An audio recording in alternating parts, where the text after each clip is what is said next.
Bonjour! Écoute, je devrais peut-être pas faire ça maintenant, parce que je sors d'un gros projet qui a pris tout mon bureau pendant des mois, mais ma mère m'a récemment apporté cette boîte que j'avais laissée chez elle il y a un moment, et tu vas comprendre pourquoi il y a écrit torture dessus. Es-tu prêt? Prête? Tadam! Alors, laisse-moi expliquer. Non, il y a trop de choses. Laisse-moi résumer. Il y a quelque temps, je binge-watchais la chaîne de Delightful,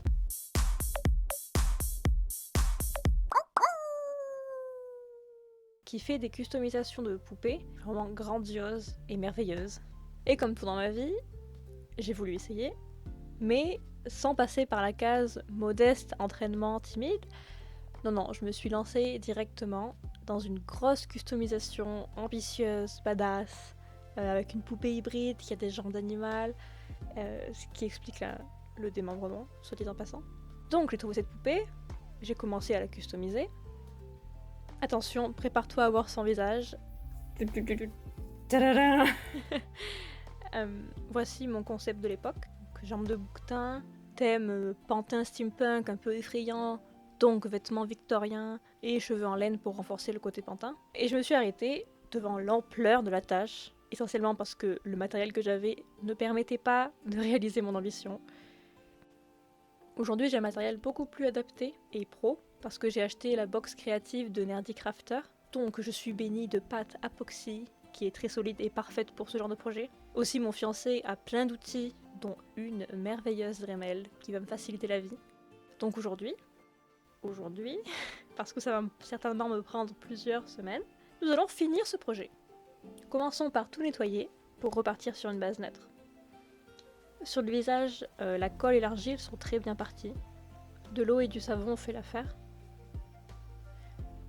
C'était plus tenace à la racine des cheveux, donc j'ai insisté à un gratin avec un peigne. Je démêle ses cheveux comme on le fait quand on a les cheveux longs, donc en partant des pointes et en remontant. Ça évite de casser les cheveux. Mon concept original, c'était de couper les cheveux pour les remplacer par de la laine. Mais en fait, j'aime bien ces cheveux au final, donc je les préserve. Et avec de la persévérance, ils sont nickel. Une fois secs, les cheveux, ils sont tout doux et tout fluffy. En cherchant dans ma ferraille, j'ai trouvé ça, que j'aime beaucoup. Donc on va l'incorporer dans le design. Aussi, je ziote les pieds de Monsieur Oiseau ici présent. Et ces deux éléments solidifient mon nouveau concept. Je le suivrai pas à la lettre, mais mon concept ressemble à ça. Donc je garde ce thème de steampunk sale parce qu'il était très judicieux, puisque ça me permet de laisser des parties de mécanismes visibles et de pas être perfectionniste, vu que ça doit être un peu à l'arrache, vu que l'idée, après tout, c'est que quelqu'un qui n'est pas spécialement un artiste a créé ce pantin. Maintenant qu'elle est propre, je protège ses cheveux avec une vieille enveloppe et on peut commencer à travailler sur les bras. À l'origine, je les avais coupés parce qu'elle avait les bras pliés à 90 degrés. On va refaire les articulations. Comme tu as vu sur le concept, elle a un bras robotique. Bon. On peut commencer par le bras pas robotique. En gros, l'articulation va marcher comme ça. On a besoin d'une boucle d'un côté, deux boucles de l'autre côté, entre lesquelles la première va se caler, et une tige qui relie le tout. Moi, j'utilise un boulon, et pour que le bras tienne une pose, il suffit de resserrer l'écrou. Je perce les trous avec ma Dremel, dans lesquels je visse des vis à œil qui feront office de boucle.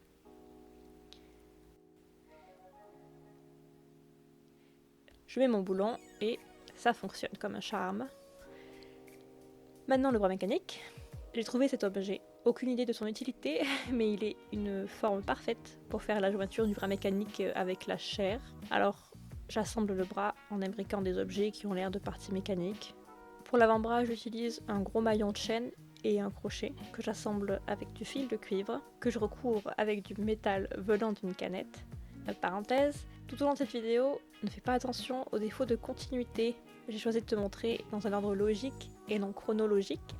Pour revenir à mon bras, je découpe dans la canette une forme de T dont je pourrais recourber les branches pour s'accrocher avec un peu de colle universelle autour du fil.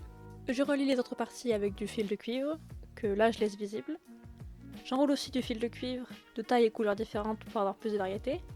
On peut imaginer que dans ces tuyaux, il y a de l'huile pour des mécanismes hydrauliques ou un truc comme ça.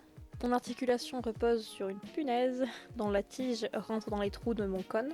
Là c'est un peu lâche, mais je l'arrange plus tard, en remplaçant par une punaise plus balèze, et en renforçant le lien entre mon maillon et mon rouage avec de l'apoxy, et je colle un petit rouage pour faire mine qui s'emboîte. Passons tout de suite au visage. Je sors ma chère apoxy, je mélange 2 parts égales de la pâte A et de la pâte B, et les réactions chimiques sans le beurre de cacahuète je trouve. J'ai environ 30 minutes pour travailler. J'ai mis du temps à m'habituer à ce matériau, qui est plus sec que de la pâte à modeler classique ou que de la pâte polymère, mais on peut lisser la surface avec de l'eau, donc en fait ça va. De toute manière, il faut poncer la surface une fois que c'est sec. Je fais plusieurs passes en laissant sécher entre chaque couche. Il faut bien porter des gants parce que c'est toxique. Malheureusement, j'ai oublié plusieurs fois de les porter. Je profite aussi d'avoir mon apoxy dehors pour en mettre sur les moignons du bras et pour accrocher le bras mécanique aussi. Je rajoute les cornes et la touche finale, un rouage coupé que j'ai décidé de planter sur son front. Maintenant les jambes. J'ai expérimenté hors caméra les différentes formes possibles. Si on regarde les différentes jambes faites par Delightful, en gros on a 3 possibilités. Soit comme Crepri, on fait 2 articulations au niveau du genou et une vers la cheville. Soit comme Phoenix, on fait seulement 2 articulations, une au genou et l'autre plus bas. Mais alors, il faut sculpter la cuisse à un angle différent pour que la jambe puisse se plier plus franchement. Soit, comme pour le Goatman, 3 articulations. Ignorons celle de la cheville. Cette fois, c'est pas la cuisse qui a une forme différente, c'est la partie sous le genou. Comme j'ai choisi de garder que la cuisse originale et que ce serait plus galère de la modifier, je pars sur la 3e option, celle du Goatman. Je découpe mes formes dans des bâtonnets en bois, en les essayant de temps en temps sur la poupée. Je découpe aussi l'arrière de la cuisse pour que la jambe puisse se plier plus franchement. Les articulations suivent le même principe que pour les bras. Donc dans mes articulations, je fais des trous à la taille de mes vis. La partie qui se calera au milieu, équivalent à ma partie avec une boucle, fait 2 bâtonnets d'épaisseur. Donc ma partie qui équivaut à la partie à 2 boucles doit être remplie avec 2 épaisseurs de bâtonnets pour que ça reste solide. Ça donne ça. Et pendant que ça sèche, je mets mes vis pour être sûr que ça reste aligné. Je dois évidemment laisser des parties creuses pour que l'articulation fonctionne. Je prépare aussi les pieds de Monsieur Wasso en attachant une boucle avec de l'apoxy, en m'assurant que l'épaisseur est correcte, parce que si c'est trop fin, le pied tiendra pas de pose. J'ai pas beaucoup filmé la création des jambes, donc voilà un schéma si tu as du mal à visualiser ce que je suis en train de faire. On fait la partie de boucle au niveau des cuisses en attachant 2 rouages avec du fil de fer épais. J'assemble la jambe en ajoutant des rouages pour l'esthétique. Et je consolide mes boucles avec de l'apoxy. En plus de les tenir en place, ça fait une transition plus charmante que le plastique déchiré là. Et sur la longueur de ma vis, je sculpte une pointe en apoxy, en prenant soin de prendre l'écrou dedans. Ensuite, une fois que l'apoxy est sec, je peux sculpter les jambes avec de la pâte qui sèche à l'air. J'utilise de l'apoxy que quand j'ai besoin de solidité. Je fais plusieurs passes en construisant petit à petit des grosses cuisses et des hanches pour mimer les gros jambons d'un animal qui a ce genre de structure de jambes. J'essaie de rendre mes bâtonnets plus organiques, en faisant attention à ne pas entraver les articulations. Comme j'utilise une pâte plus fragile, je peux pas en mettre au niveau des articulations parce qu'elle s'effriterait sinon. Je dégrade donc la matière autour des articulations. Pour sceller cette pâte fragile au bâtonnet, je recouvre le tout avec du liant acrylique. J'utilise ça parce qu'il y en a beaucoup et que ça fait un peu guise de colle. Petit son avant, j'ai peint la poupée en marron avec un dégradé de noir aux extrémités. Remettons ensuite une couche épaisse de liant acrylique et trempons les morceaux de jambes dans de la poudre de velours noir qu'on utilise pour le nail art. Ça donne un effet poil ras. Et en parlant de poils, j'ai préparé des petites longueurs de laine épaisse marron en les déchirant à la main plutôt qu'en coupant au ciseau pour que c'est un effet plus naturel. Je colle ça sur les cuisses en partant du bas et en remontant. Je commence par l'arrière pour m'échauffer. Si c'est raté, c'est moins grave. Et ces poils longs non seulement rendent bien, mais en plus ils cacheront les articulations des hanches où la peinture est moins nette et aussi où elle risque beaucoup de s'écailler. Je coiffe et tada! Les vis non recouvertes au niveau des chevilles qui seront coupées. Et elle prend déjà bien forme. J'ai ajouté des poils sur les épaules pour cacher les articulations où la peinture est grattée. Elle aura un haut sans manches, donc les épaules doivent être clean. Et j'aime beaucoup ce détail. Je trouve que ça équilibre avec les poils des jambes. Et maintenant, il est temps de peindre son visage.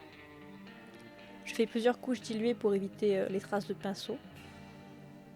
Je fais un dégradé avec le centre plus clair. Des yeux et cornes rouges pour que la palette de couleurs soit pas trop monochrome. J'accentue le dessous des yeux en noir et j'ajoute 2 joues rouges bien rondes. Je protège avec mon liant acrylique qui fait office de vernis mat. Et voilà le résultat. J'ai aussi peint le bout des petits orteils en rouge pour amener de cette couleur d'accent vers le bas du corps aussi. Et dernière étape, les vêtements. J'avais déjà préparé hors caméra mes patrons. Alors ma méthode pour les faire, ça a été d'essayer et réessayer à tâtons. Pour le corset, le patron ressemble à ça, et en version tissu assemblé, ça ressemble à ça. Le patron du chemisier est très approximatif, mais je l'ajusterai directement sur la poupée. Au début, je m'applique beaucoup, je coupe bien avec ma petite aiguille, puis après, je colle simplement avec mon liant acrylique. Donc le col est collé, le dos est collé, et j'oublie pas de faire mon trou pour y coller ma clé de remontage.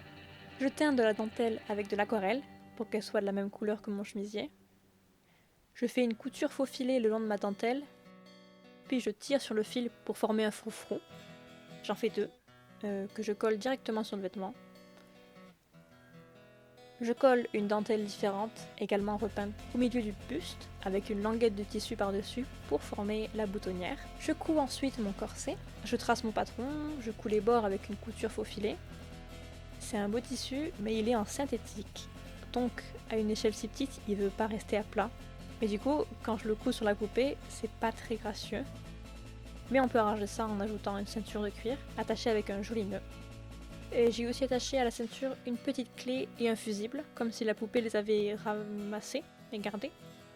Je colle des petits boutons rouges adorables que j'ai fait au préalable avec les restes d'apoxy de quand je faisais le visage. Et on a fini. J'en suis très très fière. Elle est mieux que je l'aurais espéré. Appréciez ce shooting photo awkward parce que je suis nulle pour prendre des photos.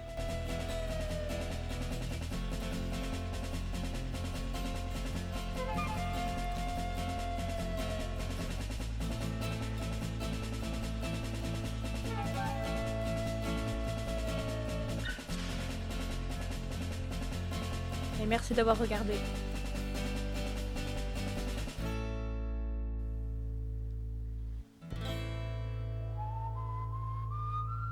Et un très grand merci à Jo, comme d'habitude, qui est ma tipeuse, qui me soutient depuis le début. On se voit dans la prochaine vidéo. Bye bye!